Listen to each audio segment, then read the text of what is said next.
pag-isipan na mabuti kung paano mo ituturo at ano ang mga materyales na kailangan kapag ikaw ay magtuturo ng isang aralin.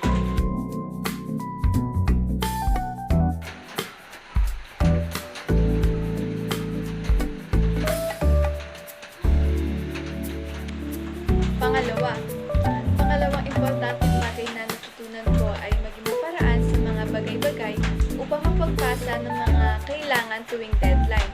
Ang pagiging maparaan ay kinakailangan ng time management. Isa sa kinakailangan na matutunan na isang guro ang paghahati-hati ng kanyang oras upang matugunan lahat ng kanyang kailangan.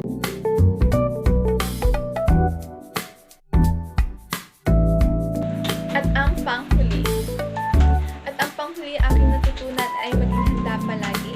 Ito ay isang katangian ng guro na hindi dapat mawala, lalong-lalo na sa pag-demo dahil hindi mo alam kung kailan ka matatawag at kailangan ready na agad yung mga materials or ready na yung sarili mo upang ito